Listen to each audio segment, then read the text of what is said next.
nombre es Katia Alexandra Retamal. Y yo, Elena Tapia.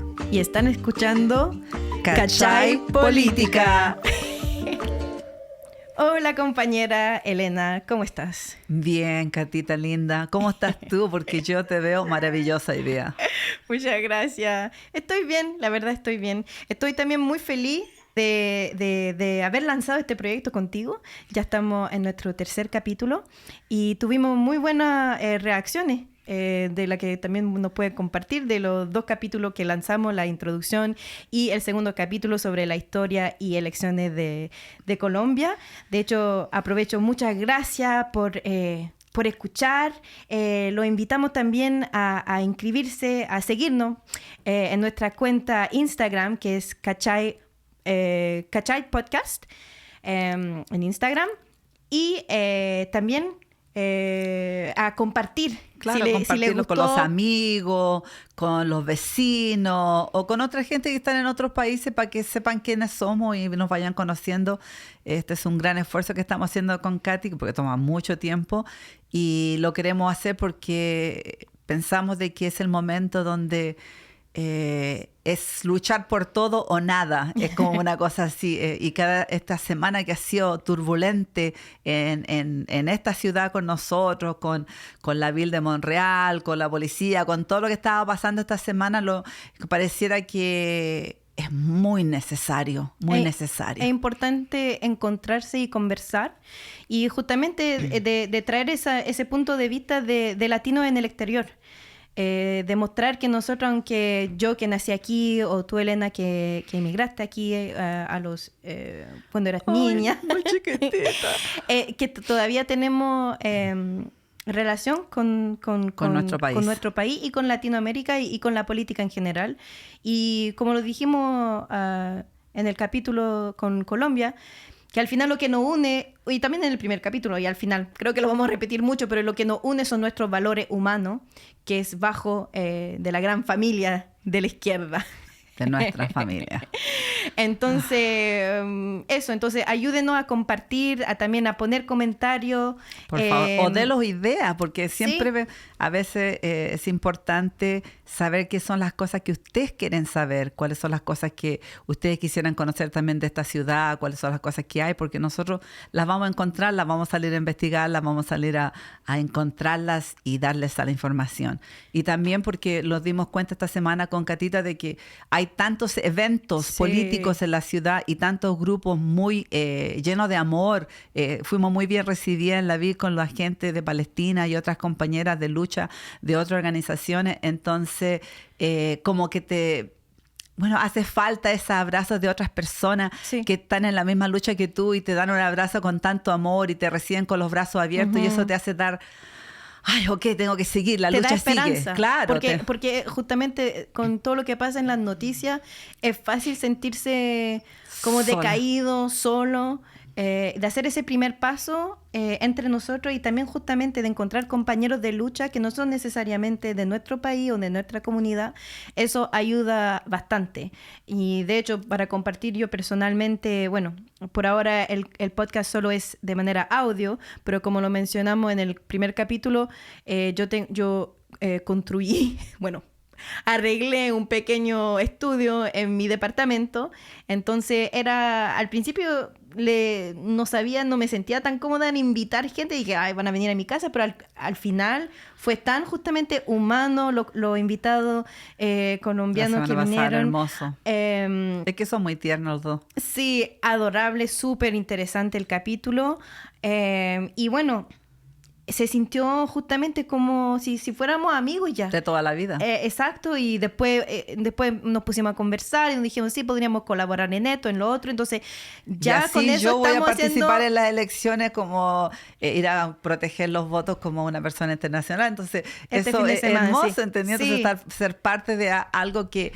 de estar ahí en ese momento tan deciso de ojalá el pueblo sí triunfa de nuevo y puedan continuar ellos con su movimiento en Colombia. Entonces son cosas muy maravillosas porque empiezas a hacer lazos con las culturas que tanto necesita uno, porque a veces está tan divididos o no sé, pues a veces que pareciera que no los encontramos, pero estas cosas de esta semana como que me han hecho a mí, wow, aquí estoy, tengo amigos, ese día en la Vil me sentí tan acompañada, tan, y vamos a hablar con tanto amor, evento. con tanta... Entonces esas cosas lo hacen bien a nosotras. Sí, y decía los invitados, pero para recordar su nombre, Jessica Ramos y Ronald Arias, militante de izquierda.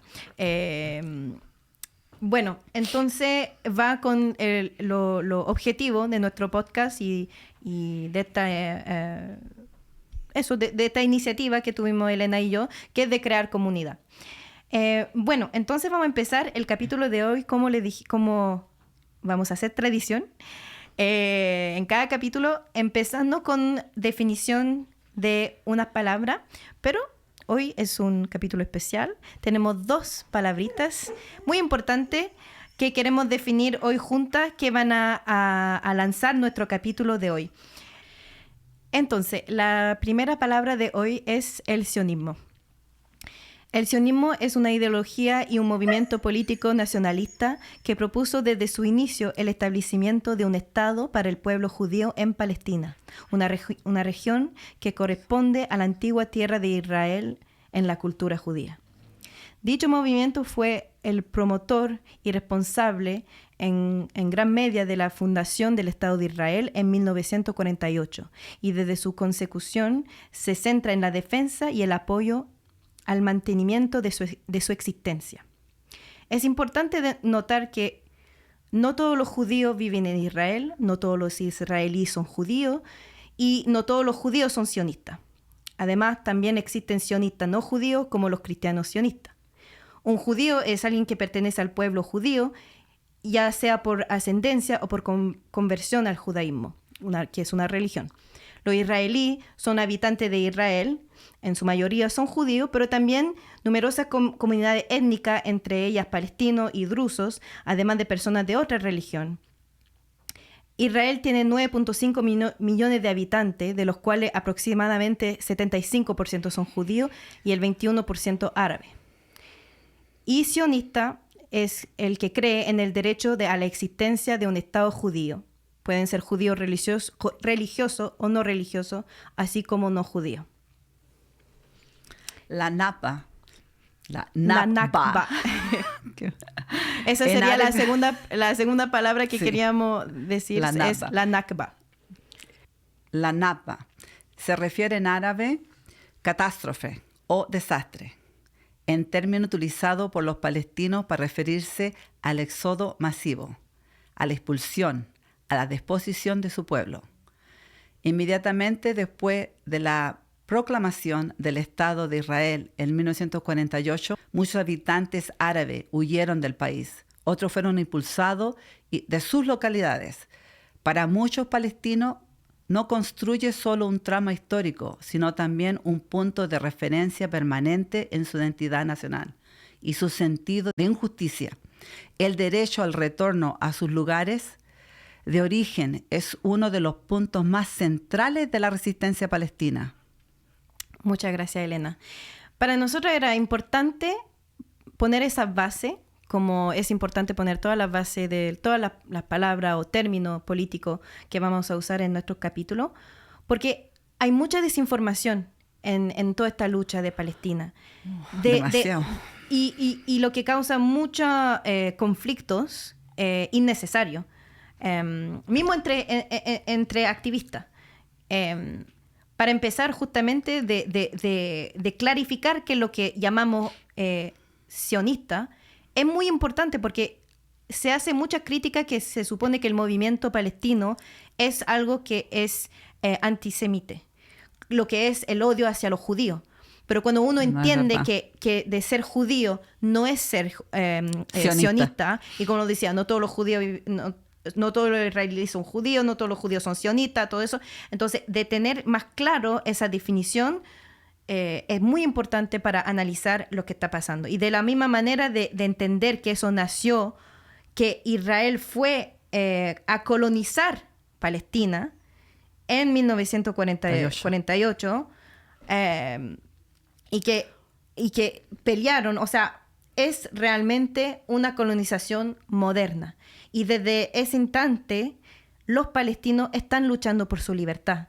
Entonces, hay un genocidio de los con una guerra de robar un pedacito y hoy día ya ha llegado al punto de... Y lo que pasa es que estamos hablando últimamente, durante los 3 últimos años, del genocidio en Palestina, pero hay que entender que ese pueblo está luchando por su independencia desde hace muchos años, desde 1948. Claro. De la misma manera que el pueblo irlandés luchó, ¿cuántos años? ¿Sabes tú? Como más de una cantidad... Eso fue también una masacre horrible. Bueno, como muchísimos años por su independencia. Entonces, todo eso es muy importante para poder entender la lucha palestina, que nos afecta también a nosotros. Y bueno, Elena y yo... sí es importante mencionar que obviamente nosotras apoyamos la liberación y la independencia del pueblo palestino. Desde esos 3 años estuvimos en distintas manifestaciones implicándonos para el movimiento palestino desde aquí en Montreal. Y justamente este lunes fuimos a una manifestación. Ahí les voy a explicar un poco más. Y eso nos dio el motivo de hacer el capítulo de hoy.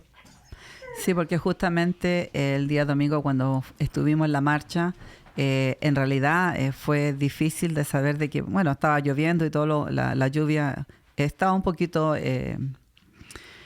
pero no era tampoco tanta lluvia, pero no asistió tanta gente justamente porque iba a llover demasiado y ese día en la marcha pasó algo que me dejó bastante en shock, porque habían 2 periodistas sionistas en la marcha con 2 guardaespaldas y estaban provocando a la gente que estaba en la marcha y era increíble el odio que se veía en sus ojos hacia la gente que estaba en la marcha. Y no éramos muchos porque en realidad... y que era una marcha pacifista, como la mayoría, como todas las marchas. Pero teníamos gente que estaba tratando de cubrir con las banderas para que ellos no pudieran seguir filmando, pero ellos tenían algo que provocaba, que era como algo como una especie de metal. Y en algún momento me preocupé yo, me asusté porque en realidad era como si había pasado algo o no estaba pasando algo, pero estaban provocando a la gente. Y los policías se hacían realmente los que no pasaba nada a cada vez que los llamamos para que nos protegieran, porque igual te ponía a poner a pensar de que puede pasar algo. Pero la incapacidad de tener un poco de sentido común con la gente que estaba en la marcha, ellos estaban más preocupados de esos seres, de proteger a esos seres que venían a provocarlo a nosotros, de protegerlo a nosotros. Y eso me llamó mucho la atención de a veces de cuando uno dice, este gobierno, ¿de qué lado está? Bueno, justamente, nosotros desde aquí le podemos confirmar que Canadá no se ha posicionado tanto al nivel federal que provincial. O al nivel local en la ciudad de Montreal, donde nosotros vivimos.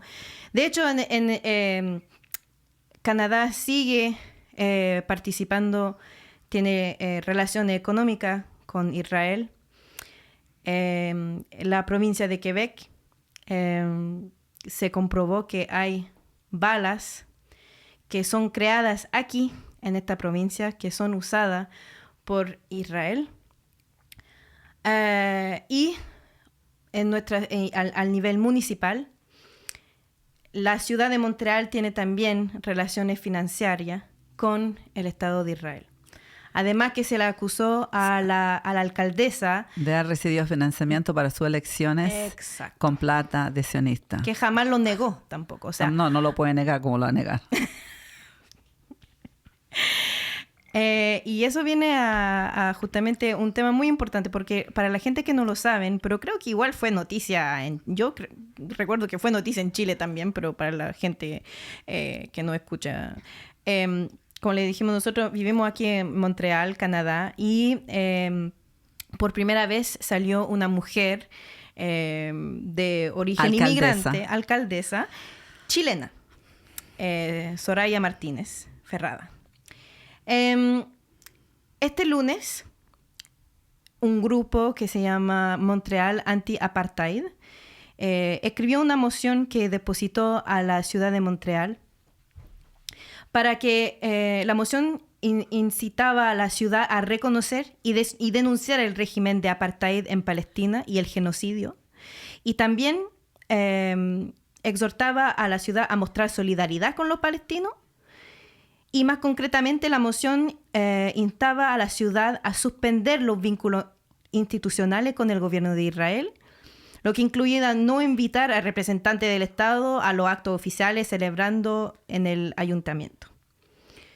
Esa moción fue depositada a la alcaldesa de Montreal y esa moción fue postponed, ¿cómo se dice? No cancelada, sino que... O sea, en vez de tocar el tema este lunes, como se había dicho, dijeron, la pusieron no, para otro día, la cambiaron. La cambiaron para que sea en el mes de agosto.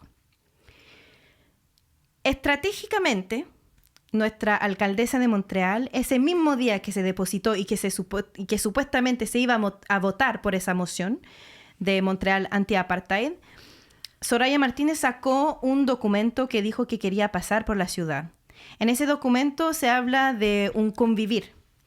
Y dice varios puntos así como que no se acepta el racismo, entre otras cosas, como uno lo ve así como, es un documento de paz, y como mucha gente desgraciadamente no tomó el tiempo de leer el documento completo y le dijo, buena Soraya, muy bien, porque es como bonito, peace and love, todo bien, todos nos queremos en un mundo perfecto.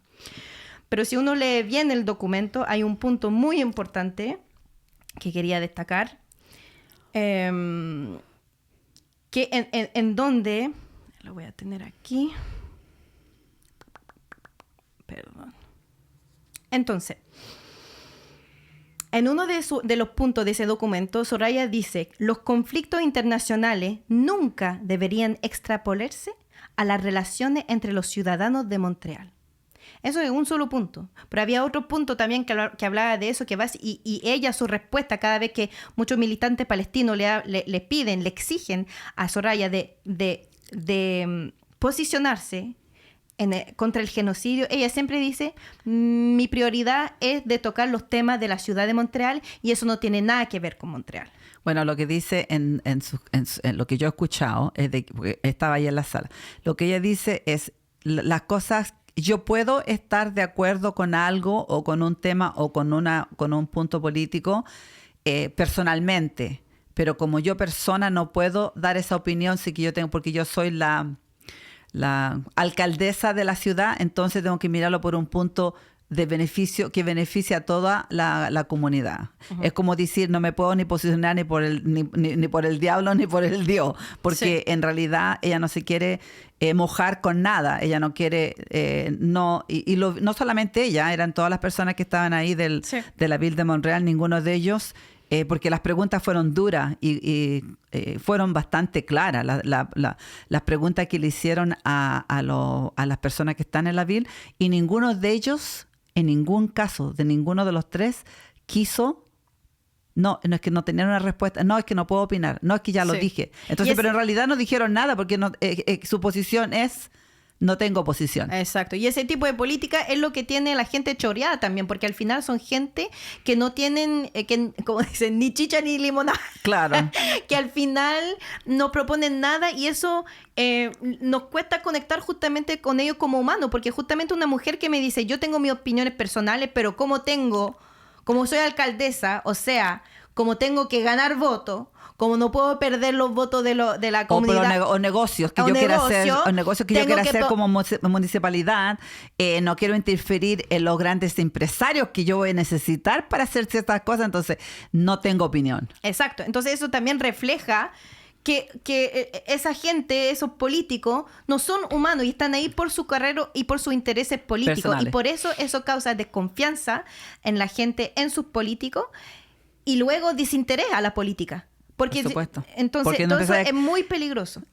Lo mismo pasaba con el caso justamente, porque no solamente con Palestina, de lo que estábamos viendo ese día, pero también está el caso de los policías, porque ese día, esa misma noche había, y también son lo mismo, ella no se posiciona. Entonces, yo pienso que los políticos tienen que empezar a tener una posición, porque este es un genocidio. Sí. Entonces, tienen que entender de que, de hecho, ¿cuántas veces cierras los ojos y callas hasta que nosotros desaparezcamos también?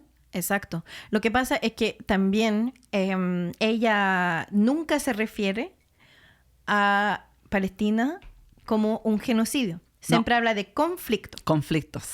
De hecho... y eso se lo preguntaron, ¿ah? Yo vi a 2 mujeres que le hicieron esa pregunta. ¿Es que usted entiende de que este es un genocidio? Y ella no respondió. Exacto. Es un conflicto. No es un genocidio. Y de todas maneras, para mí... era realmente como un insulto que una mujer chilena de padre exiliado de la dictadura esté como ahora como alcaldesa de Montreal diciendo que los problemas internacionales no tienen nada que ver con los ciudadanos de Montreal. Pero por favor, los ciudadanos de Montreal por gran parte son inmigrantes y la mayor razón por la cual hay muchos inmigrantes aquí son por culpa de los problemas internacionales de sus países que causa que ellos vienen aquí. Si nosotros no nos interesamos a lo que está pasando en el exterior, también eso causa que hay mucho racismo contra los inmigrantes, porque dice, puta, esta gente viene para acá y vienen... Ya, pero ¿por qué hay inmigración? Porque en sus países justamente hay genocidio, hay guerra, hay corrupción. Hay dictaduras. Hay dictadura, golpe de Estado. Y por eso estamos acá. Entonces, ¿cómo ella, siendo chilena, puede decir eso? Y fíjate que nosotros mismos, por ser Canadá, también dio una parte de plata a Pinochet por hacer la dictadura, porque los intereses de Canadá, todas las minerías que están en Chile, han ganado y se han hecho multimillonarias a costillas de nuestras tierras. Entonces tú también dices, cuando tú dices eso, pero ellos igual lo abrieron la puerta a nosotros para que nosotros vinieran para acá, pero nosotros no teníamos la mayoría en ese momento, en esos entonces, de que este gobierno también tenía mucha influencia en lo que nos estaba pasando a nosotros. Sí. Pero nos ayudaban, eran los héroes que nos ayudaban. Entonces, eso es lo que pasa. Y Siria, mira Siria. ¿Por qué porque hay inmigrantes sirios aquí? Porque les bombardearon todo. Entonces, ¿qué es lo que esperan si las guerras son hechas por Estados Unidos, con soldados de todas partes, Italia, Alemania, Francia, Canadá? Entonces, todos están bañados con las manos de sangre y por eso todo el mundo calla. Todo el mundo es como cerremos los ojos, tapémoslos los ojos con una venda y hagámoslo los locos porque nos conviene. No. Y porque al final, justamente, como ella lo dice bien, sí estamos en Canadá y la mayoría de la gente aquí son canadienses, blancos, y esas cosas no lo afectan directamente. Pero entonces viene así la pregunta de que nosotros, porque desgraciadamente aquí en Montreal hay muchísimos chilenos y chilenos que se dicen de izquierda que votaron por Soraya, pero eso se llama utilización de la minoría, porque ellos vieron una imagen, una mujer morena, chilena, inmigrante, y se dijeron, esa mujer, si voto por ella, me va a representar a mí, que soy una minoría, porque las personas que no son minorías no saben de mi realidad. Pero no, esta mujer, aunque sea hija de inmigrante, no representa a la minoría, está solamente repitiendo los mismos discursos que los dominantes, que son la mayoría de los canadienses. Entonces, ¿de qué nos sirve? Más me sirve que sea, mira, una mujer blanca canadiense que le importe lo que está pasando. Los derechos sociales. Los derechos humanos. Pero fíjate, pero tú tienes que entender si la Soraya era del Partido Liberal. ¿Qué es lo que tú podías esperar de que si una mujer representaba un partido liberal? Los liberales y los conservadores, ¿cuál es la diferencia entre es como una misma derecha, ¿entendí? Y el partido, es importante mencionar también que Soraya Martínez, justamente como tú le dices, era candidata, o sea, no candidata, perdón, era... encargada del turismo... encargada del turismo en el partido de Justin Trudeau, del Partido Liberal de Canadá, en 2019, cuando hubo el estallido social en Chile. Cuando esa persona era diputada al federal, nunca jamás ni se movilizó ni se pronunció en nada entre todos los actos de lesa contra de humanidad en Chile. Y lo encuentro bien hipócrita porque ahora ella dice, si ustedes tienen un problema con Palestina, usted tiene que referirse al federal, porque yo al municipal no puedo hacer nada. Eso tiene que ser al federal. Bueno, pero cuando tú estabas en el federal, tampoco hacías nada por Chile, que supuestamente es tu pueblo que está tan orgullosa de venir. Entonces, si no hizo nada por su propia gente, ¿cómo esperamos que esa mujer, que de hecho se dice ni de izquierda ni de derecha, va a defender los derechos humanos del pueblo palestino? No, si no va a defender ningún pueblo en su realidad, pero es lo que hay y es lo que tenemos. Y bien claro lo dejó ese día en la municipalidad. Pero tú, Catita, como mujer, que tú le mandaste un mensaje a Soraya y tú le vas a ir a hacer una pregunta mañana a la VIL, a la cual te va a tocar tu turno de expresar tus inquietudes a la alcaldesa de Montreal. Sí. ¿Cómo te sientes para mañana con eso? Justamente creo que el podcast es importante mencionarlo. No sé si funcionará así en su país, donde sea que nos escuche, o en su ciudad. Pero son cosas que es importante de saber. Yo no tenía ni idea que nosotros como ciudadanos podíamos inscribirnos para ir a hacer preguntas directamente a la alcaldesa. Pero sí, aquí en Montreal es posible y efectivamente yo dejé un comentario bajo las cuentas social de Soraya Martínez, porque cuando puso ese documento de bien vivir, de vivir juntos y todo eso, realmente me afectó, porque también para mí como chilena me hacía sentir un poco como la gente que nos dice que hay que aceptar los discursos pinochetistas o de pro dictadura bajo la excusa de que libertad de expresión y hay que vivir juntos y somos una patria y todo eso. O sea, por favor, creo que justamente ese tipo de discurso que dice que tenemos que aceptar todo tipo de discurso hace que, por ejemplo, justamente en Chile se ha permitido tanto esa manera de pensar. Ahora votamos por un presidente, o sea, yo no voté por él, nosotros no votamos por él, pero se eligió un presidente que es abiertamente pro Pinochet. Ya ni es vergüenza decir que uno apoya una dictadura. Bueno, de la misma manera que es importante tomar una posición contra la violencia, contra el fascismo, contra la extrema derecha, y contra un genocidio, por favor. No estamos hablando de un conflicto, estamos hablando de un genocidio que está en nuestra pantalla de celular por ya 3 años.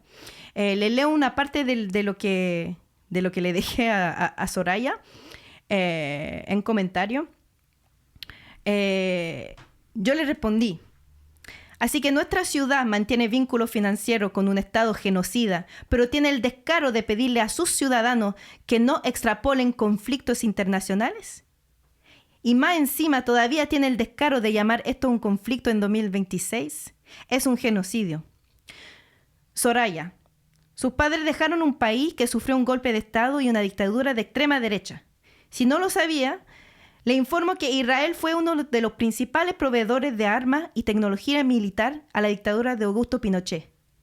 Pero quizás también se atrevería a llamar eso un conflicto. Y ni siquiera estoy mencionando el plan de Israel con la Patagonia. Chile alberga a la mayor comunidad exiliada de palestinos.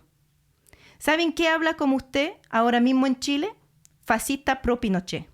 Qué vergüenza para la comunidad chilena verla haciendo política con tanta debilidad y falta de moral, olvidando su historia y poniéndose del lado del opresor y no del oprimido. Debería tener más criterio. El genocidio en Palestina nos concierne a todos. Bueno, entonces ese es el comentario que le dejé en sus redes sociales. Lo voy a tener que trabajar un poco más y voy a hacerle la pregunta directamente a Soraya mañana, de hecho. Entonces yo encuentro que es algo que la alcaldesa no hace, pero es una riqueza de tener 2 culturas, porque nos da también la experiencia de otra historia política, de ver cómo funcionó o qué es lo que pasó en nuestros países, y te da como justamente otra perspectiva de las cosas y del mundo político. Y justamente nosotros como latinos encuentro que es importante de saber cuál fue la relación de Israel con Latinoamérica, que creo que muchos latinos no saben, y creo que es importante de mencionarlo Y por eso quisimos también hablar de eso en el capítulo de hoy. Sí, porque también nosotros tenemos un país que en estos momentos, en nuestro sur de nuestro Chile, en la Patagonia, está llegando demasiado, pues ya hay demasiado israelí y que se están comprando los terrenos. Entonces, y no solamente en Chile, en Argentina, en Perú. Pero israelí, entonces, claro, entonces la pregunta es, ¿qué quieren con nuestras tierras? ¿Para dónde va este camino? Es que vamos nosotros, es que se quieren apoderar de nuestro país también. Entonces tenemos que hacernos todas estas preguntas porque lo que está pasando mundialmente es hora de que nosotros tenemos que cuestionarlo porque es preocupante. Es que los van a robar nuestras tierras y nosotros los vamos a quedar de manos cruzadas esperando que lo hagan, porque esto no es ellos no solo quieren Palestina. Entonces, nuestra tierra es la tierra prometida. Exacto. La Patagonia es la tierra prometida. Que Milei ya se la entregó. Una parte de la Patagonia, claro, a Netanyahu, o sea, a Israel. Entonces, la Patagonia se divide en dos países, Argentina y Chile. O sea, no estamos viendo una historia similar con Palestina, que tomó la mitad y ahora está tratando de tomar la otra mitad. ¿Usted piensa que realmente si tomaron una parte de la Patagonia en Argentina no van a querer eventualmente tomar la otra mitad que está en Chile? Pero por primera vez tú ves demasiados turistas israelíes por toda Latinoamérica, en Brasil, en Bolivia, en Perú, en Chile, en Argentina, Uruguay. ¿Qué es lo que pasa? ¿Por qué? Y son bien insolentes, no son gente, no son muy simpáticas. No es solo que son insolentes, muchas cosas, como la gente no sabe, por ejemplo, en Chile se ha comprobado, eso no son teorías del complot o lo que sea, muchos incendios incendios catastróficos, fueron provocados por soldados israelíes. Eso es importante mencionar, que no son turistas israelíes, son soldados, ¿ok? Y que vienen a Chile a hacer incendios criminales. Y la táctica es simple. Queman toda esa región, la gente se va, porque ya está todo quemado, y luego compran esas tierras, como ya no quedó nada. Y eso es lo peligroso, porque estamos así como... no es que todo el país o todos los países de Latinoamérica los pueblos estén callados, porque yo he visto gente que ha salido a defender y a apuntarlos con los dedos y todo, pero yo pienso que tenemos que despertar mucho más y tenemos que empezar a preocuparnos de lo que está pasando políticamente en estos momentos con la economía en el mundo, porque... es que vamos a perder todo lo maravilloso que tenemos. Ahora también con esa... Mira, nosotros tenemos un presidente, el presidente de Chile, que también quiere sacar leyes que, según él, es para mejorar la situación de los indígenas. No, sino que es para poder venderle las tierras. Entonces, es preocupante y peligroso para nosotros, porque nuestro país lo vamos a perder si no abrimos los ojos y empezamos a denunciar y a luchar por nuestras causas. Bueno, entonces todo eso para decirle que encontré un texto que voy a poner la referencia abajo del capítulo de este podcast, que es en el sitio internet Diario Red, que es un artículo, es mucho más largo el artículo. Yo tomé ciertas informaciones del artículo que le voy a leer, porque encuentro que es importante justamente informar a nuestra comunidad latina de las relaciones de Israel con Latinoamérica y el impacto que tiene, y que no empezó ayer. Y desde ahí podemos tener una mejor crítica sobre el Estado ilegítimo de Israel. Entonces, justamente el artículo se llama Relaciones peligrosas, los pecados de Israel en América Latina. Ok, entonces, lo que pasa con Israel y Palestina no son hechos ajenos a la memoria histórica reciente de América Latina y del Caribe. De hecho, el Estado de Israel ha cumplido un rol particular en este drama a través de el militarismo for export, que desde mediados de la década del 70 le llevó a sostener relaciones inconfesables con la región, relaciones que en algunos casos se prolongan hasta el día de hoy. Israel apoyó a los golpes de Estado. Durante la vigencia del Plan Cóndor, un plan contrainsurgente desplegado entre mediados de la década de 70 y comienzos de los años 90, destinado a cortar en seco el siglo de la radicalización política que atravesaba la región desde el triunfo de la Revolución Cubana. Este plan produjo más de 400.000 víctimas entre asesinados, desaparecidos, torturados y encarcelados, e implicado la articulación de gobiernos militares, fuerzas armadas, policías, servicios de inteligencias y grupos paramilitares coordinados por la CIA y estrechamente vinculados al Departamento de Estado de los Estados Unidos. Así, desde la década del 70, Israel cultivó excelentes relaciones comerciales y diplomáticas con numerosas dictaduras, como las de Chile, Argentina, Brasil, Ecuador, Venezuela, Guatemala, Nicaragua y El Salvador.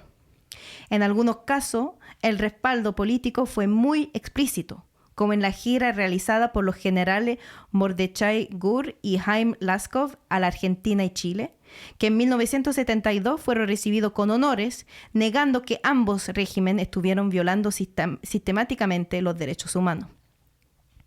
Vendieron armas, como lo mencionaba en mi comentario a Soraya. Diferentes clasificaciones sitúan a Israel entre el 8º y el 10º lugar como exportador global de armas. El país se convierte en el principal vendedor de armas al gobierno de Augusto Pinochet, como figura en los cables desclasificados de la Embajada de los Estados Unidos en Chile. Y también al Efraín Ríos Montt en Guatemala, según contesta la declaración del jefe de la Fuerza Armada, Héctor Mario López Fuentes. Singular fue el caso de Argentina. Israel vendió aviones y equipamiento a la junta militar que se utilizaron para combatir en la guerra de Malvinas, contra una Gran Bretaña que también fue pertrechada con armas y tecnologías israelí. Firma acuerdo de libre comercio con la región con México en el año 1999, con el Mercosur en 2007, con Colombia en 2017 y con Panamá en 2018. En general, estos acuerdos derivan en una balanza comercial deficitaria para América Latina, dado que la región exporta materias primas e importa manufacturas, en donde los rubros de armamento y ciberseguridad ocupan un lugar nada despreciable. Formar paramilitares. El caso más emblemático fue de Yair Klein, un ex militar y mercenario israelí que reconoció haber entrenado a grupos paramilitares en el Magdalena Medio en 1987, con conocimiento de los ministerios de defensa de Israel y Colombia. El gobierno dominicano de Luis Abinader anunció en febrero de 2021 la construcción de un muro fronterizo con su vecino, Haití, con el objetivo apenas velado de contener la migración haitiana. Rápidamente, y tal fue confirmado por el embajador israelí en Santo Domingo, su país se presentó a la licitación proponiendo la construcción de un muro inteligente que incluyera sensores de movimiento, sistema infrarrojo, cámaras de reconocimiento facial, torres de vigilancia y drones. Un sistema que recuerda demasiado a los checkpoints de la Palestina ocupada. Eso es una parte. Increíble. Eso es una parte del artículo muy bien escrito. Como les dije ahí, el que se llama Diario Red. Le voy a poner toda la información, como le digo, aquí abajo de cada capítulo. Pero es impresionante de ver cómo Israel fue implicado en varios movimientos de derecha, de extrema derecha, de golpe de Estado, sí, de militarización. Por supuesto, sus intereses están ahí, ¿no? O sea que, como les decía, no es de ayer.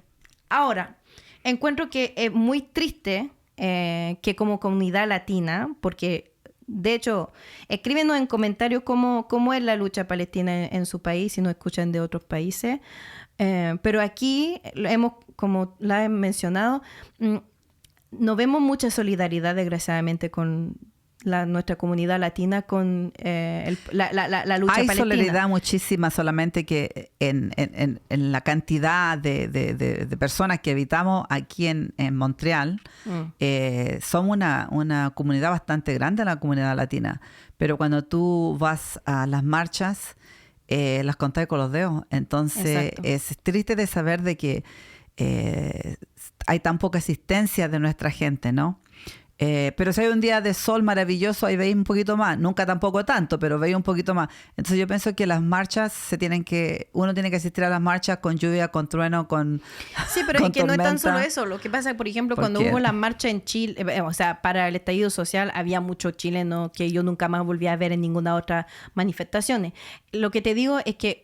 eso es verdad. Y tampoco éramos tanto. Tampoco teníamos una comunidad inmensa tampoco. Nosotros... Bueno, fuimos mucho al principio, pero después... Pero eso no es mucho comparado con la cantidad de chilenos que nosotros estamos aquí que son hijos de exiliados o exiliados, ¿cachai? ¿Cuánto éramos? Si tú sacas la cuenta, éramos demasiado poco para la cantidad que vivimos aquí, ¿no?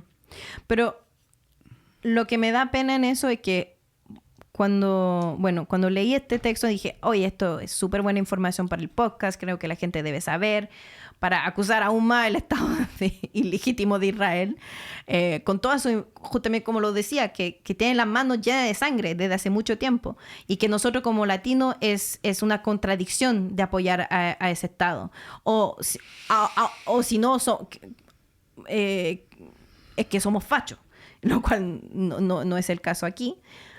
Pero lo que me da pena igual es de pensar, pucha, quizá hay gente ahora que va a escuchar eso, que se va a informar sobre la implicación de Israel en Latinoamérica, y ahora van a preocuparse por Palestina. O sea, ¿por qué el ser humano siempre tiene que tocar las cosas directamente para que se pueda mover?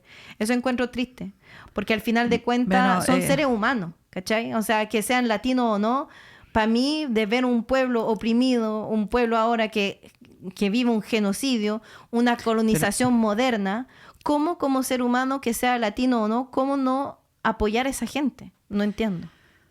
Es que esta sociedad está un poquito fría, individual, preocupada de sus cuatro paredes. Este sistema capital te hace así, pues este sistema neoliberal te convierte en una persona fría. Yo primero, yo segundo, yo tercero, y qué importa el resto, ¿entendí? Entonces, porque se está perdiendo, eso es lo que yo veo, es que se está perdiendo la humanidad.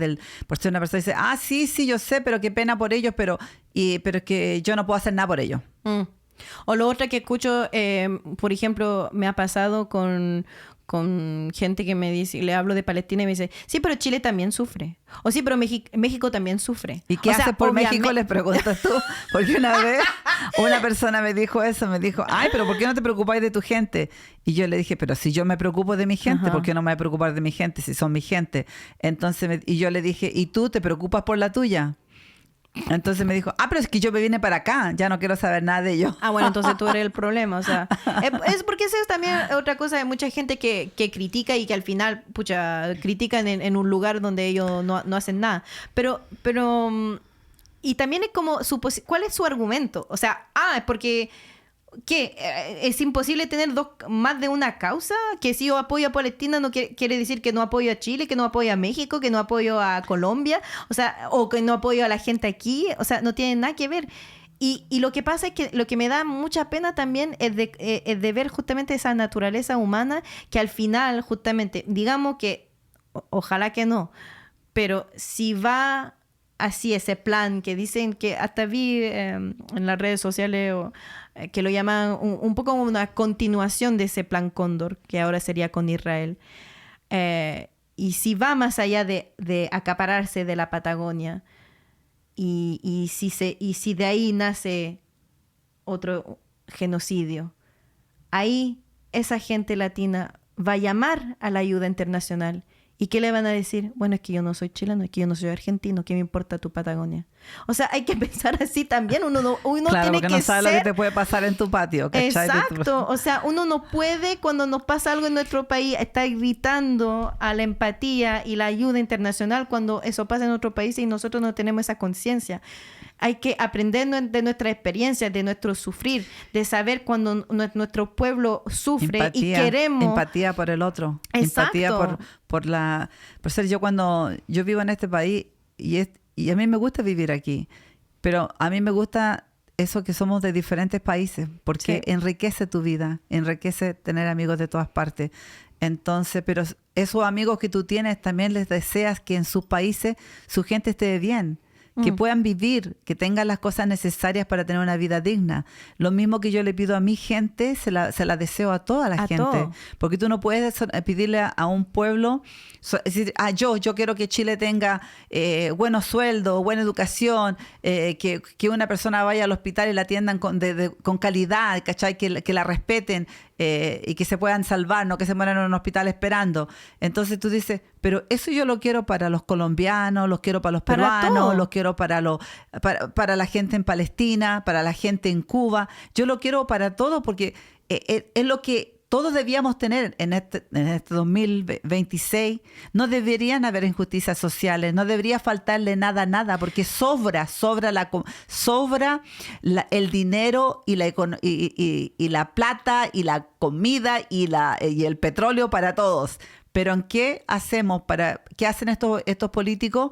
Es de que quieren el poder para ellos nomás y no quieren compartir las riquezas. Y nos roban las riquezas y nos destruyen y nos meten ponele teléfono, ponele el tablet, ponele todas esas tonteras que la gente está toda la vida ahí, que el Netflix y todas esas tonteras, y la gente está tan preocupada en estupideces en vez de darse cuenta que se le está pasando la vida por encima y que algún día a lo mejor nos va a faltar la comida a nosotros igual. Vamos a sufrir igual porque no estamos haciendo nada para parar ese poder fascista que quiere acabar con la humanidad. Entonces, y lo importante de destacar también es que al final de entender cómo funciona el sistema capitalista. El sistema capitalista funciona en ciertos países porque la economía de esos países depende del sufrir de otros países.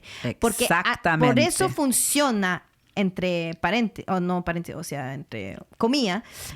Por eso funciona el sistema capitalista, porque para que el sistema capitalista pueda funcionar, para que algunos se puedan enriquecer, ciertos países se pueden enriquecer, necesita que otros países se empobrecen.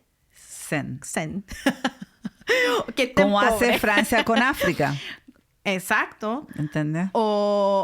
Bueno, lo que hicieron los ingleses, si tú yo que siempre digo, el museo más hermoso está en Londres, pero en ese museo hermoso no les pertenece nada a los ingleses. Todo lo que está en ese bello museo, los boys. en ese hermoso museo, todo lo que está ahí es robado. Sí. Y los griegos tienen un museo vacío esperando que les devuelvan sus riquezas, ¿cachai? Entonces, ahí te das cuenta, estos imperios lo único que hicieron fue saquear a todos estos países, a la India, a China, a Latinoamérica. Saquearon a todos los pueblos. Y tú lo ves en ese museo. Tú cuando entras a ese museo, tú sientes... Entiendes cómo funciona el mundo. Claro, porque ahí veis toda esa riqueza y decís, pero estos desgraciados, ¿cuántos países saquearon, ensangrentaron, destruyeron? Y tú decís, claro. Y volvemos a eso también porque esa otra cosa, 2 puntos de la decolonización y el racismo. Lo voy a nombrar así al tiro. Pero la decolonización es importante. Si todavía no desconstruimos el sistema colonial que vivimos, eso también contribuye a que vamos a aceptar que un país colonice otro país ahora, en el siglo XX, ¿cachai? 21. O sea, porque eso es lo que es. Israel está haciendo un genocidio en Palestina para tomar esas tierras, o sea, para colonizar ese país. Y lo aceptamos. ¿Pero por qué lo aceptamos? Porque también aceptamos que nosotros fuimos colonizados y que eso fue una buena cosa. Porque de la misma manera que la gente va a ver ese conflicto y decir lo mejor que le puede pasar a Palestina porque son musulmanes, porque son salvajes, porque son eso, con toda esa hueá racista, van a decir que una buena cosa que los colonice, de la misma manera que cuántos latinos racistas van a decir que lo mejor que pasó, ¿no viste eso? Oye, en las redes, que salió el Carlos Vive y el otro, un reggaetonero, Arcángel, ¿no lo viste eso? Sí. Que dijeron que lo mejor que le pasó a Latinoamérica fue la colonización y que es un orgullo que España nos colonizaron, pero por favor, pero escucha, un poco de amor propio. Mi vecino, que yo, bueno, lo quiero mucho porque el viejo siempre está ayudando, está haciendo cosas, pero un gringo, pero me dijo una cosa que a mí me dejó seca. Me dijo, Elena, me dijo, está llegando demasiado árabe al edificio. Entonces yo le digo, ¿y qué pasa? Mejor, le digo, así vamos a hacer un edificio multicultural. Entonces me dice, tú no entiendes nada, Elena, me dice. Wow. Y yo le digo, bueno, vecino, le dije, yo no sé si entiendo o no entiendo, le digo, pero ¿qué le molesta a usted?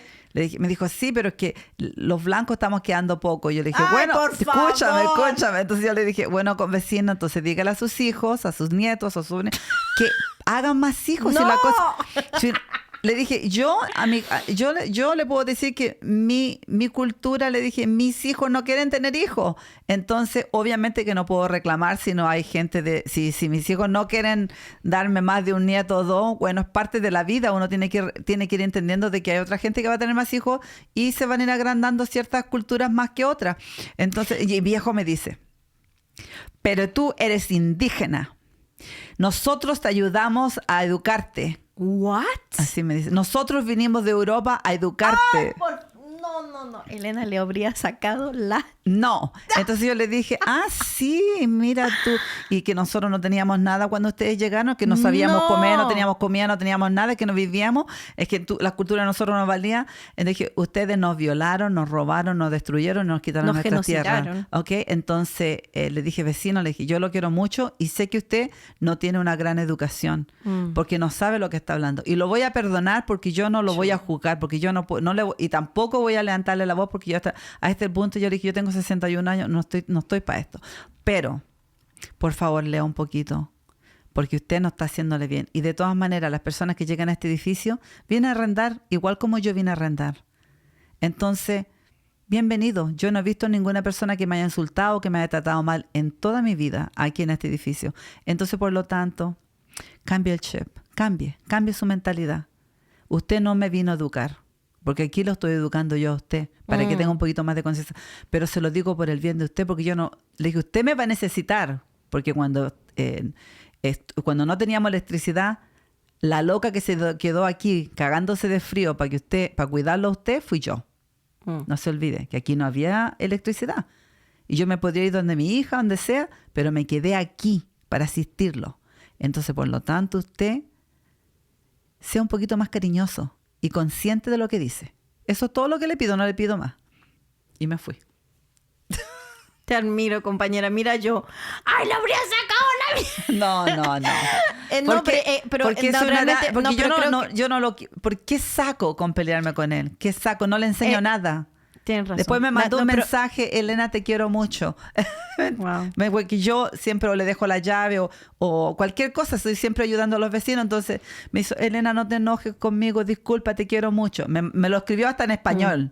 Imagínate. ¿Qué le voy a decir a una persona así? Lo que yo puedo hacer es tratar de enseñarle lo que yo pienso, lo que él está equivocado, sí. Pero más de eso, yo mostrarle odio no gano nada, porque si le muestro odio no ayudo a la situación, no lo educo, ¿entiendes? Mira, yo en eso tengo dos posiciones. De una parte, o sea, realmente no lo digo así en broma, realmente te admiro, porque yo sé que que alguien te hable así también es que va a tocar las emociones. Es violento. O sea, hay una violencia muy grande en la cosa que dice. Aunque él no te pegó con sus palabras, aunque suene cursi, es verdad, hay una violencia en eso. Entonces, no puedo juzgar también la persona en que se deja llevar por sus emociones cuando está siendo violentada y que responde con violencia a la violencia. Ahora, encuentro que tu manera de reaccionar es ejemplar, pero también creo y quiero respetar también el bienestar de las personas que son víctimas de racismo o de comentarios. Así que a veces, ¿sabéis qué? Hoy no tengo ganas de educarte. Hoy no tengo ganas de ser la buena persona, la persona adulta que va a tragarse el dolor que me está causando y yo ayudarte. Lo que al final de cuentas, eso es lo que todos tendríamos que hacer en un mundo así de paraíso cristiano, toda la cuestión así con mariposa y unicornio. Soy atea, no soy cristiana, soy atea. No, pero te digo, o sea, en los mejores escenarios eso tendríamos que hacer, pero también hay un cansancio y sobre todo porque... Un agotamiento social. Total, porque, o sea, también hay que darse cuenta que hay el racismo está subiendo cada día más. Pero tú sabes que no es solamente muchísimas personas piensan como el tipo ese, como ese cantante que dijo que la colonización fue lo mejor. Claro, porque los educamos, les dimos como que les dimos un lenguaje. Sí, los indígenas tienen sus propias lenguas, por favor. Pero eso viene justamente del racismo, que nosotros tenemos que al final de cuentas somos todos racistas. Sí, todo, por supuesto. Todo si tú vas a encontrar a los chilenos que dicen, yo soy descendiente de españoles, yo soy descendiente de tal cosa. O sea, pero todos somos descendientes de algo, porque increíblemente hay tantas culturas mezcladas, ¿no? Que al final, pero eso de decir, yo soy española, hija de españoles, como uno da tanto orgullo, ¿cachai? Pero ¿por qué se dice eso con orgullo? Porque viene del racismo, porque se viene mucho más orgullo de decir que tiene ojos azules, que tiene rasgo europeo, que de decir que tiene rasgo indígena. Claro. Porque viene desde la colonización que nos metieron en la cabeza que todo eso somos seres inferiores. Y de la misma manera que todos esos discursos que al final es un instrumento del capitalismo. El racismo es un instrumento del capitalismo para dividirnos, oprimir, para destruir. Exacto, nosotros como gente oprimida, que al final si estaríamos juntos en nuestra lucha, que es toda la misma, de eso se trata también lo que estamos hablando, seríamos más fuertes, porque somos mayoría. Los oprimidos somos mayoría. Pero si nos odiamos entre nosotros, que este chino, que este el otro, que esto nos ganaron en el fútbol, que lo odio, o sea... Así no se puede. De la misma manera que dijimos, no podemos ganar porque hay tanta división en la izquierda. Hay división humana. Somos demasiado racistas, nos odiamos demasiado. Porque eso es el otro punto también por lo de Palestina. Si estaría pasando un genocidio de esa manera, con esa violencia que se ve, que está filmado, fotografiado, o sea, todo eso en un país europeo. No dura 3 años el genocidio. No. No, eso sí que no. Entonces, eso es una demostración clara del racismo mundial y que no tiene... Pero eso pasa aquí igual, ¿viste? Los policías, eso que le cortaban el pelo a los muchachos para tener... Son cosas que... No hablen de eso. No, pero te estoy diciendo que eso pasa porque es parte de nuestra... eso hace parte de lo que nosotros... Venimos diciendo de que las injusticias sociales están en todas partes. Es una cosa cotidiana, una cosa... Y no cambia. La televisión, tú prendés la televisión y veis tanta violencia. Los juegos de los niños son violentos. Los programas de televisión son violentos. Entonces todo eso también no ayuda tampoco. No, pero como decía, creo que esos 2 puntos es súper importante de verlo y de decolonizarnos y de trabajar a darnos ese objetivo como seres humanos, a trabajar sobre nuestro racismo, de mirarnos al espejo y de preguntarnos por qué vemos por ejemplo, a los afro como menos, por qué vemos a los indígenas como menos. No digo tú y yo, pero ¿por qué la sociedad? O por qué tenemos porque tuviera que mirarme yo en menos, porque yo me miro al espejo y yo solamente veo una persona indígena. No puedo ver yo soy indígena, yo soy aymara, no puedo ver otra cosa cuando me miro al espejo. Eso es lo que yo soy, ¿entendí? Uh-huh. Entonces, y cuando yo llegué a este país, llegué a Winnipeg, entonces cuando tú dijiste por qué yo era así, porque yo ya viví tanto racismo cuando niña que hoy día ya como que ya no me afecta como me afectaba cuando era chica. Cuando era chica sí, porque sufrí demasiado, pero ahora como mujer ya no me afecta, ¿entendés? Lo puedo asumir de otra forma y puedo mirar las cosas y puedo mirar a ese ser humano, porque ese ser humano igual, ese ser humano que dijo esas tonteras, hace tantas cosas por otras personas, ¿entendés? Uh-huh. Entonces, yo miro sus dos lados de la moneda. Entonces, por eso su ignorancia, entiendo que es una persona que que su ignorancia se lo lleva, pero al mismo tiempo veo a la otra persona que está siempre dispuesta a ayudar al otro. Entonces, es difícil. Sí. Complicado. Yo personalmente, bien ingenua, recuerdo que cuando empezó este último ataque de Israel contra Palestina, yo me dije, un poco en un momento así un poco como el estallido social en Chile, dije, ok, esto hay algo tan grave que está pasando, la gente se va a levantar, va a haber un cambio mundial. No pasó nada. Para mí es claro que una parte de mi radicalización, siempre fui de izquierda, pero una parte de mi radicalización de izquierda fue de ser testiga del estado del mundo, de a qué punto estamos desconectados como seres humanos, que hay un genocidio y nos decimos, es que no tengo el tiempo de informarme. Es que eso pasa en esos países. ¿Cachai? O sea, todo eso, como me dije, ok, hay algo urgente. Por eso yo dije, a partir de este momento, de ver 3 años de genocidio, de ver tanto racismo, ¿cómo yo, como ser humano, puedo hacer un podcast que no se dé la tarea de unir a mi comunidad y de conectar como ser humano y de volver a pensar juntos? Para mí era imposible de no posicionarme como una activista de izquierda en este momento porque estamos fallando como humanidad. Estamos fallando como humanidad cuando vemos videos de bebés sin cabeza, de padre llorando en su país en ruina, y de no estar movido. ¿Cuántos periodistas matados así a sangre fría ya? O ahora más encima de esa ley que ellos sacaron que los van a colgar. Sí. Yo no, hay cosas que... Es demasiado. Es demasiado. Y que después tener una alcaldesa chilena, otra vez lo repito. Tampoco dejó hablar a la niña de la flotilla, ¿no? Tampoco la dejó hablar, no le dejó... No, sí, por eso fue porque hay una ley que dice que no se puede hablar 3 veces de la misma cosa. Pero el punto es que... Pero igual, en un caso así tan especial de una persona que estuvo... ¿Cachai? La flotilla, porque algo para mí es impresionante. Yo no sé si me invitaran, diría ya voy, ¿entendí? Porque después de todo lo que ellas tuvieron que vivir, es que yo estoy dispuesta, es ir a sufrir, ¿cachai? Sí. Es traumático, entonces yo me saco el sombrero por esa mujer. Sí. Hay que tener mucho coraje. Lo que iba a decir es de tener una alcaldesa chilena y que no sea capaz de pronunciarse sobre un genocidio en el día de hoy, encuentro que es una vergüenza, pero innombrable. Y voy a ir ahí. Yo personalmente, quizás me vas a decir, no creo, pero quizás ciertas personas me van a decir que exagero. Pero cuando vi a esa mujer chilena tener esa posición, pensé, ¿sabes qué? El plan de Pinochet y de Israel y de los Estados Unidos funcionó muy bien. Porque ¿cuál era el objetivo del golpe de Estado? De erradicar, genocidar todo el pensamiento y el movimiento de izquierda, de unión que tenía Chile. ¿Y qué es lo que hicieron? Nos mataron,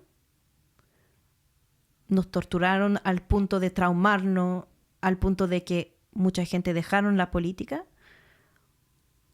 y otro lo exiliaron para crecer en otro país, olvidarse de dónde vienen y seguir con el discurso imperialista. O sea, ella, para mí, de ver a esa mujer chilena tener ese discurso, yo dije, funcionó. Porque, ¿qué es lo que queda de esa gente de izquierda que había antes del golpe de Estado? ¿Eso es el resultado? ¿Eso es lo que nos quedó después de la dictadura? ¿Mujeres así? ¿Que se dicen orgullosas de ser chilenas y que no son capaces de denunciar un genocidio? O sea, ¿cómo tan poca memoria? Para mí, que una mujer que su papá, que ella fue inmigrante, que ella vivió el golpe, de saber... Bueno, no creo que ella vivió el golpe, de haber sido muy niña. Pero era niña, pero o sea, era de su yo nací después del golpe, pero ella, ¿en qué año nació? No tengo la mayor idea cuántos años tiene pero, la en fin, Soraya. el punto es que de decir cómo se perdió tan rápido, o sea, ¿qué es lo que queda de toda esa gente que luchó por un Chile mejor? O sea... Esa es la pregunta del día. ¿Qué queda? ¿Dónde están? ¿Qué pasó? ¿Dónde están sus hijos, sus nietos? Y también eso pasa porque, como te digo, el sistema sí te traga en los largos de los años.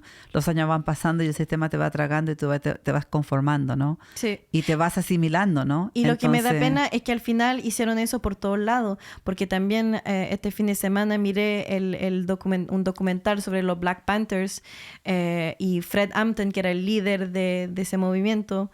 Pucha, cuánto lo atacaron,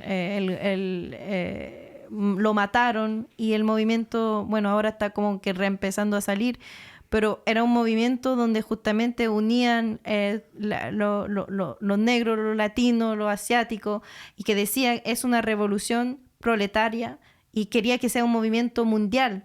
Y al final hubo tanto movimiento de matanza, de golpe de Estado, de dictadura, de todo, que ¿qué es lo que nos queda? O sea, hay que revivir ese movimiento de izquierda.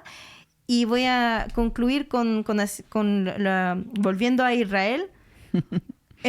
Como ser humano, como latino, como gente de izquierda, y voy a hablar a la gente de izquierda, porque justamente hay gente que se dice de izquierda y que votó por Soraya. ¿Cómo uno se informa un mínimo o con lo que el texto que leímos? Usted no hace la matemática. ¿Por qué será que Israel es súper amigo de todos los candidatos de extrema derecha? ¿No le indica algo? O sea, usted apoyando a Israel apoya a la extrema derecha. Es claro. Y no es tan solo justamente en el genocidio que está haciendo con Palestina. ¿Por qué será que Netanyahu es súper amigo de Kast? Que Espriella, o sea, el candidato de extrema derecha de Colombia, dice que admira a Netanyahu y que él no considera que lo que pasó en Palestina es un genocidio.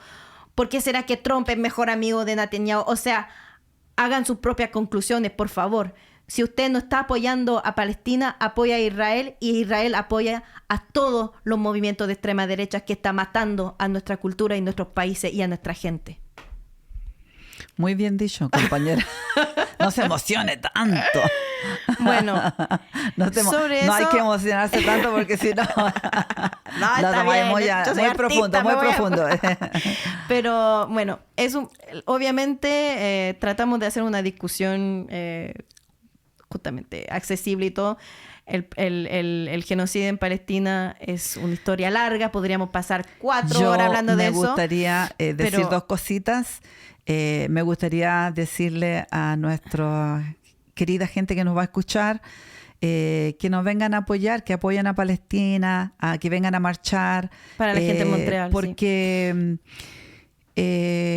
los latinos tenemos que estar ahí. Nosotros sufrimos todo lo que están sufriendo ellos, lo estamos sufriendo y lo hemos sufrido en nuestros países. Así que activarse, unirse, darse una mano, darse un abrazo, caminando y apoyando a un pueblo que está siendo exterminado.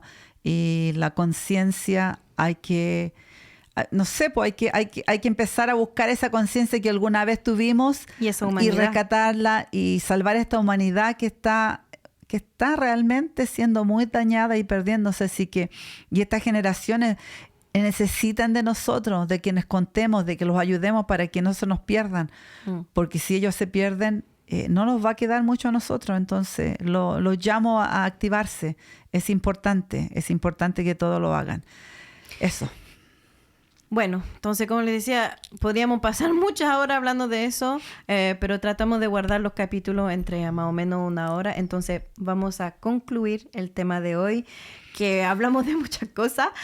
Y como es otra vez tradición de Cachai Política Podcast, vamos a terminar con el Minuto Latino. El Minuto Latino, le presentamos una personalidad latina, Latinex, ¿Qué nos inspira? Una personalidad de izquierda. Y hoy Helena Tapia tiene el honor de presentarnos a Luiz Inácio Lula da Silva. Es el actual presidente de Brasil, cargo que asumió el 1 de enero de 2023 en su histórico tercer mandato. Un hombre de origen humilde, líder sindical. Estuvo preso porque ustedes muy bien saben que la extrema derecha, para que él no fuera presidente en ese año, lo culparon de corrupción y lo metieron preso, pero fue absuelto porque él era inocente, pero le tenían un temor terrible.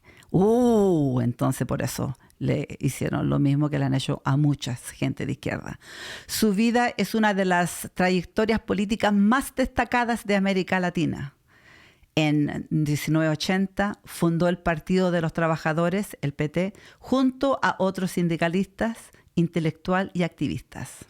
Su gestión logró sacar de la pobreza a cerca de 30 millones de personas, impulsar el surgimiento de una nueva clase media, además de consolidar a Brasil como una de las 10 economías más grandes del mundo.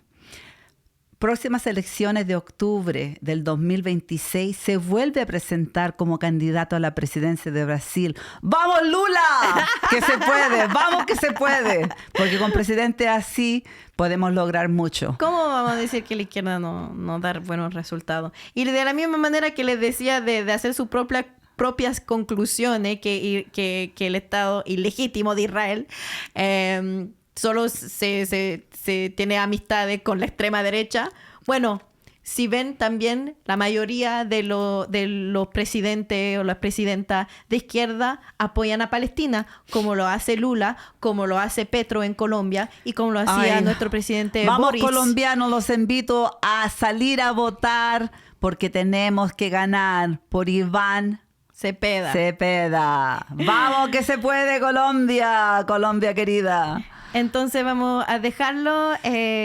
Muchas gracias por escucharnos. Le volvemos a decir que cada comentario, cada vez que usted comparte nuestro capítulo, nuestro podcast, nos ayuda mucho. Y también... Quiero decir una cosita. Sí. A los compañeros peruanos del Perú. Ay, Dios mío. Yo sufro con ustedes porque yo creo que les robaron esta elección. Vamos a pasar un capítulo hablando de la elección. No bajen los brazos, la lucha sigue. Vamos que se puede, compañeros patriotas peruanos, que nosotros aquí estamos para apoyarlos. Entonces, eso, muchas gracias y no se lo olviden compartir, comentar en nuestro podcast con todos sus contactos y también si tienen un par de luquitas para ayudarnos, un par de donaciones. Hace poco, luego de los invitados que tuvimos en el capítulo número 2, pensé que era importante de tener más de 2 micrófonos para nuestro invitado, pero eso otra vez es una inversión y yo soy una pequeña artista. Somos de la clase trabajadora. No tenemos subvenciones del Estado porque queremos guardar nuestra libertad de expresión. Entonces nunca vamos a ser financiados por ninguna compañía. De todas maneras con lo que hablamos no creo que exacto, de todas maneras financiados por nadie, pero bueno, vamos que se puede. Entonces aunque sea $5 o lo que sea, cada donación nos ayuda para que podamos seguir con nuestro programa. Muchísimas gracias, los queremos mucho y que viva el pueblo. Sí, que vivan los pueblos. Que vivan los pueblos. Chao, chao. Chao, chao, besito.